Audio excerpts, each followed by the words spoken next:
My name is Anastasia, and I am 28 years old. The very last time my mother acknowledged my existence in a public setting, she referred to me as a defect. She uttered this word during my older sister's lavish wedding reception, standing inside an opulent stone ballroom, surrounded by 200 elegantly dressed guests, while I stood frozen, gripping a flute of champagne that I had never even asked to hold. Her opening line, after 9 complete years of absolute silence between us, was simply to question why a defect was present at the celebration.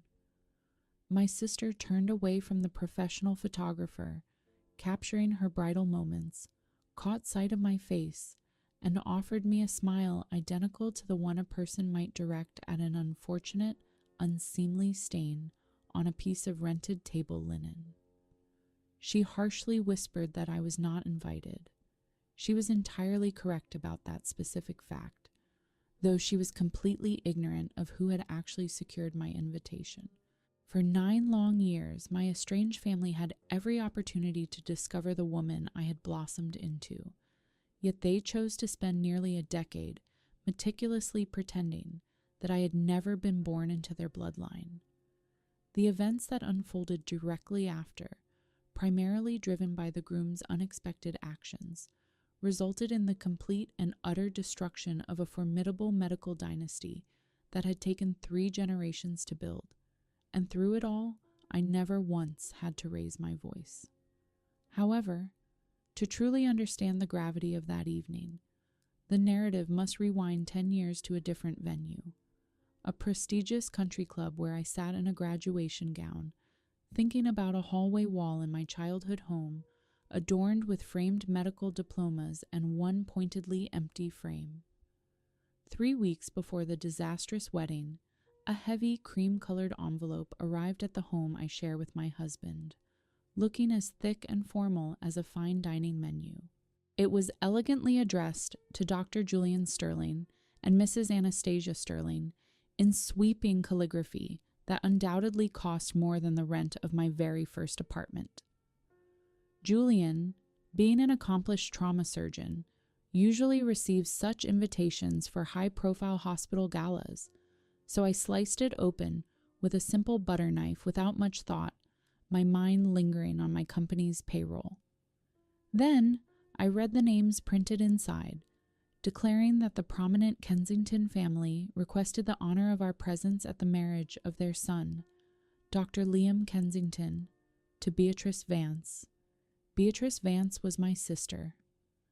I stood perfectly still on the cold tiles of my own kitchen, reading her printed name over and over, half expecting the ink to magically rearrange into the name of a complete stranger.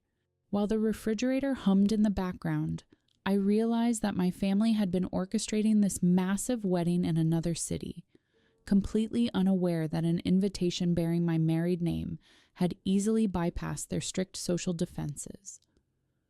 Julian walked into the kitchen, read the delicate paper over my shoulder, and gently set his coffee mug down, assuring me that I was under no obligation to attend.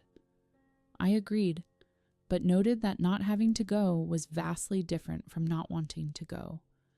As a surgeon who constantly assesses wounds, Julian understood the profound difference between a trauma requiring sutures and one that simply needs exposure to the air.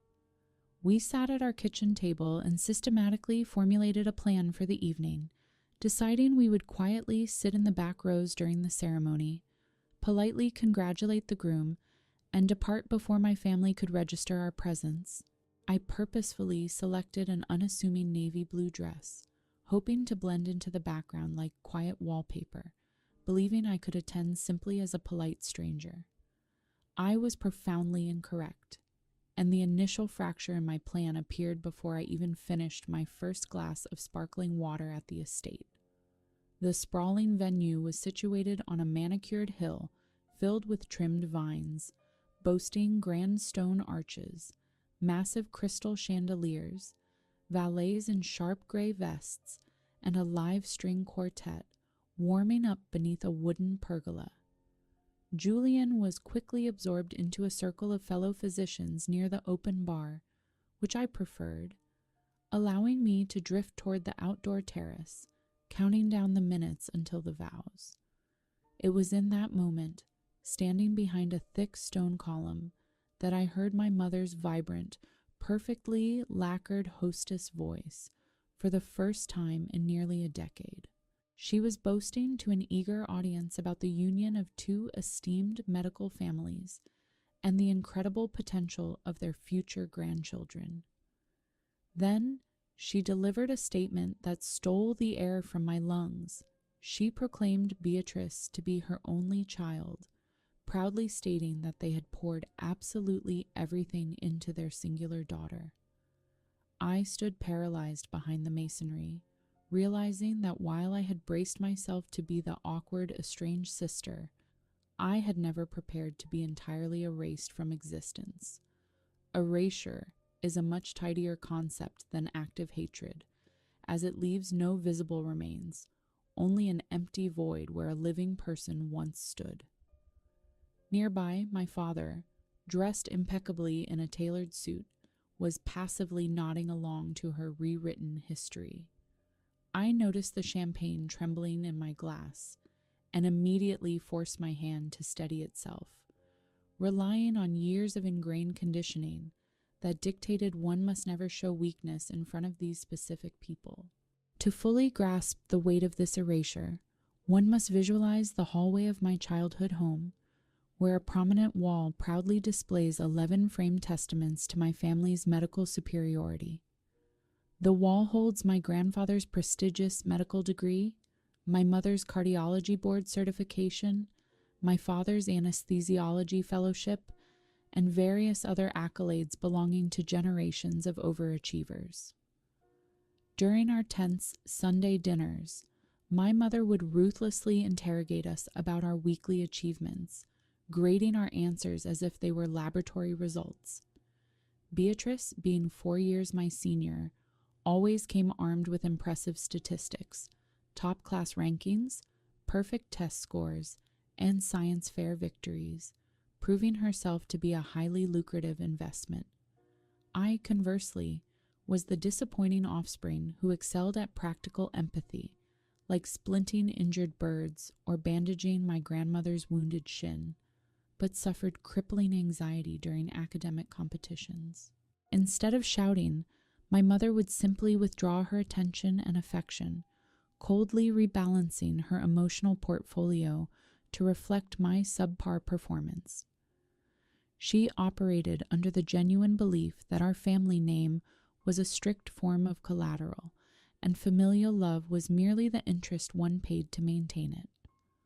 When I turned 14, she hung a 12th, glaringly empty frame at the bottom of the wall, presenting it with a chilling smile and stating it was reserved for my future, pending achievements.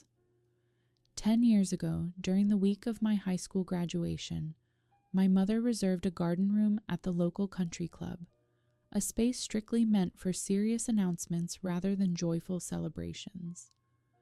I wore a bright yellow dress purchased with my own wages from a pharmacy job, feeling beautiful until a judgmental aunt patronizingly commented on my bravery for wearing such a bold color.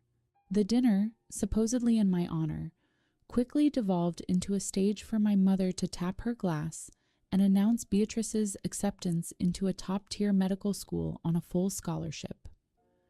As the 22 relatives in attendance rose in a choreographed standing ovation to toast the future doctor, a sympathetic waiter quietly placed my dessert in front of me, leaving me to eat my chocolate cake in complete isolation. I had my own humble ambitions folded inside my purse, a brochure for a certified nursing assistant program that I planned to fund myself. My mother then coldly directed the room's attention to me, stating with surgical precision that while one daughter possessed the family's brilliant medical mind, the other simply did not. She utilized a devastating pause, likening my graduation to an unavoidable triviality, noting that an unexceptional high school graduate was still worth a minor celebration. The relatives offered hollow, uncomfortable laughter and I sat rigidly, relying on 18 years of strict posture training to ensure I gave them no satisfying emotional reaction. Later, I discovered I had been deliberately composed out of the official family photographs taken on the club steps. When I confronted her, she tapped the empty 12th frame and delivered her ultimate ruling. In our family, love must be rigorously earned. I quietly declared that the frame would remain empty forever because I had absolutely no intention of attending medical school, prompting her eyes to harden as she promised the empty frame would serve as a public testament to my failure. That night, my grandmother, Clara, who had dedicated 40 years to the unglamorous night shifts of nursing, found me under the porch light. She unbuckled her worn steel nurse's watch, a timepiece that had monitored 1,000 fading pulses without ever judging a patient's social standing, and fastened it securely around my young wrist. Clara fiercely told me that true love is never something to be earned, though she left the thought unfinished. Just 10 months later, my family completely severed ties with me. They reallocated my college fund to Beatrice's education, stating that investments must follow the highest returns, and delivered a final ultimatum: abandon my modest nursing agency job and pursue medicine, or vacate their home entirely. I packed everything I owned into 2 black trash bags in 40 minutes, walking out the front door as my mother sneered that I was choosing to be a nobody. I retorted that I was choosing to be someone she could no longer grade, stepping into the night with only my grandmother's watch as a companion. This context brings us back to the present ballroom, where my mother hissed her venomous greeting, completely unaware that I had spent the last 9 years meticulously learning how to dismantle their power. Beatrice arrived moments later in a cloud of tulle, her knuckles white around her bridal bouquet, fiercely demanding my immediate exit. When I calmly offered my congratulations, my mother quickly masked her panic, shifting into her flawless hostess persona as guests began to notice the tension. She ushered me into a quiet side room that smelled heavily of lilies and floor wax, where my father was already waiting in his expensive suit. He looked at me for the first time in 9 years and cowardly instructed me to use the service corridor behind the kitchen to leave. Realizing he was not a hostage to my mother's cruelty, but a willing shareholder in it, I firmly refused, stating I had walked out their front door with trash bags once and would never use a back exit again. Meanwhile, Julian texted me that Liam, the groom, was actively looking for me to introduce me to his mother. Over the past 9 years, I had built a life by working grueling night shifts for $11 an hour, caring for vulnerable patients like Mr. Alger, an elderly machinist whose dignity I preserved every night. I lived in a tiny studio above a loud laundromat, carefully documenting every failure of the traditional healthcare agencies in a spiral notebook. When Clara suffered a fatal stroke during my 23rd year, my mother vindictively weaponized her medical power of attorney to ban me from the hospice visitor list, forcing me to learn of my grandmother's funeral after it had already concluded. The only solace I had was a 41-second voicemail Clara had left me right before her stroke, which I kept saved on my phone but never allowed myself to finish listening to. Channeling my intense grief, I used my meager savings to launch my own home care agency, Silvercrest, implementing strict rules based on my notebook to ensure fair wages for caregivers and reliable service for families. Silvercrest exploded in success, growing to employ 340 dedicated caregivers across 3 different states, earning me the title of founder and president. It was through a difficult hospital case that I first met Julian, who was captivated by my hands-on approach and the legacy of my grandmother's watch. We married in a simple backyard ceremony, though my mother cruelly intercepted and returned my mailed invitation with a spiteful note ordering me not to embarrass myself. 2 years ago, I anonymously funded a prestigious geriatric medicine fellowship at Mercer General, insisting it be named the Clara Vance Fellowship in honor of my forgotten grandmother.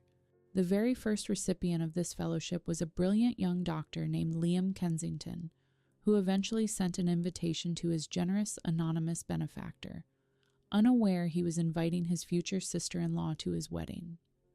Back in the present, at the lavish reception, I observed Beatrice's highly curated narrative unraveling. She claimed to be opening a dermatology practice, yet no colleagues were present, and my mother aggressively intercepted every medical question directed her way. The tension peaked when my mother examined the formal seating chart and realized I was placed at table 2, an incredibly honored position reserved for the groom's most important guests. The groom's mother, Dr. Margaret Kensington, approached me with deep admiration, praising my agency and casually asking how I knew Beatrice. I chose to simply state we grew up in the same town, opting for minimal honesty while Beatrice panicked in the background. Beatrice later cornered me by the coat check, violently grabbing my wrist and demanding I leave, terrified that her elaborate load-bearing lies were about to collapse. I considered leaving to maintain my peace, but as my grandmother's watch caught the light, I decided to stay for the toasts, honoring the woman who never backed down. My mother delivered a sickeningly perfect speech about the family's unyielding standards and how they firmly believed love and respect must be strictly earned. Then Liam took the microphone, altering the course of the evening by emotionally thanking Julian as his mentor and specifically honoring me as the brilliant founder of the Clara Vance Fellowship. He proudly announced to the entire ballroom that I was the anonymous benefactor who funded his career, revealing to everyone that Clara Vance was my grandmother. The room erupted in confused applause, while my mother's face turned the color of ash as she desperately attempted to claim there was a mix-up. Beatrice, abandoning all poise, screamed into the microphone that I was not invited, causing a horrific, textured silence to fall over the 200 guests. Liam, visibly horrified, fiercely defended me, questioning how his bride could disrespect the woman responsible for his medical career. Margaret Kensington stood up slowly, her voice cutting through the tension, as she coldly asked Beatrice why she had lied about being an only child. In a final desperate pivot, my mother grabbed my arm, offering me a hollow path back into the family, promising that the empty frame on the wall could finally be filled if I helped them lie their way out of the disaster. I looked at her trembling hands, realizing she was trapped in her own toxic cycle of performance, and calmly rejected her, declaring that the frame would stay empty because I had built my own wall. I publicly addressed the stunned crowd, stating I was born into the family, but chose to stop earning their conditional love 9 years ago, and graciously left the rest of the devastating truth for Liam to discover on his own. Julian and I walked out the front doors with absolute dignity, leaving the broken dynasty to collapse under the weight of its own deceit. Outside in the cool spring air, wrapped in Julian's jacket, I finally pressed play on Clara's voicemail, allowing the final seconds to play. Her warm voice echoed into the night, assuring me that unconditional love cannot be billed or earned, and reminding me that I was never the empty frame, but rather the entire wall itself. In the ensuing weeks, Beatrice's marriage was quietly annulled once Liam discovered she had dropped out of her residency years prior, and my mother resigned in deep disgrace from all her prominent social committees. Today, I sit at my own crowded, joyous dining table, surrounded by loyal friends, devoted employees, and Liam, who remains a cherished part of my chosen family. Our own wall holds no sterile certificates, only warm memories, proving that if a family ever forces you to audition for a seat at their table, You always possess the absolute right to walk away and build a better one.